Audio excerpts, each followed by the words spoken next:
Hi, it's Dr. Kostelnik with Rooted Behavioral Education. I'm a clinical health psychologist and fellow vestibular patient. In this video, I wanted to go over one of the other evidence-based psychotherapies for anxiety and depression that might co-occur with vestibular disorders.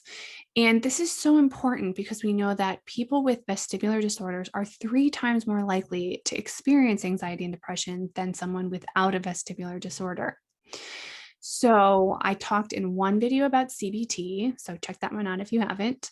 And this video, I'm going to talk about acceptance and commitment therapy, or ACT. And whereas CBT focuses on changing your thoughts.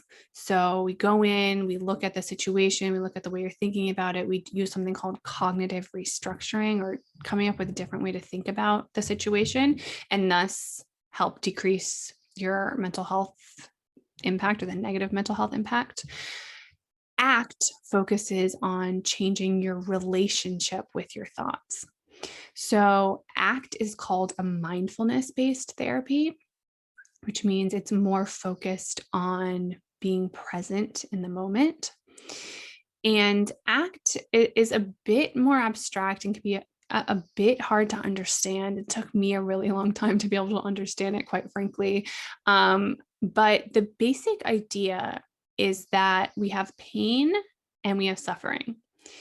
Pain is the inevitable part of the human experience. So pain would be something like a vertigo attack and everything that comes along with that. So maybe dizziness, vertigo, nausea, vomiting, whatever it means for you.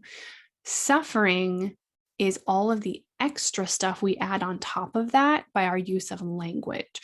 So on top of the dizziness, vertigo, nausea, vomiting, we also are telling ourselves, what if this never stops? What if I have to live like this forever? This is terrible. I'm broken, etc. I'm sure you've been down that same rabbit hole, and I have too.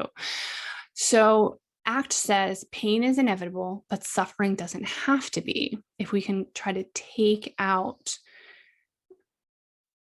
some of our attachment to that language. So the basic things it covers are focusing on our values. So figuring out what's important to us. You know, it's important to know what our purpose is in life. What do we find meaningful? What behaviors do we want to engage in that will improve our quality of life and make our life more meaningful? And that's very individual for each of us. So values is a big one. Staying in touch with the present moment.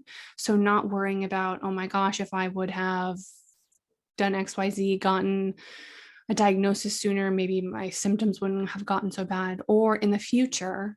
So, oh my gosh, what if this prevents me from having the job I want, etc. Bringing it back to the present moment of now. Defusing or detaching ourselves from our thoughts. So we can get really stuck in our thoughts and believing our thoughts are the truth when they're not. They're just language. They're just things that our brain comes up with, and we don't have to believe them to be true. So ACT teaches us some exercises to help detach us from being so fused with those thoughts. ACT also focuses on our identity and how we see ourselves. And this is so relevant to the vestibular community because we can either become so attached to our diagnosis that it becomes all that we are, or we have trouble accepting the diagnosis and have trouble coming up with or thinking about how our future might be different now that we have this chronic illness to contend with.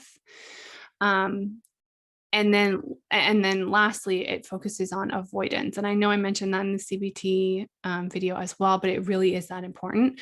So avoiding our internal experience. So if we have that dizziness, we have anxiety, we want to get rid of it.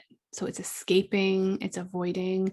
ACT would say that we can reduce suffering by accepting it and welcoming it, not judging it, sitting with it. I know that sounds very difficult, but there are some concrete exercises that are really, really helpful.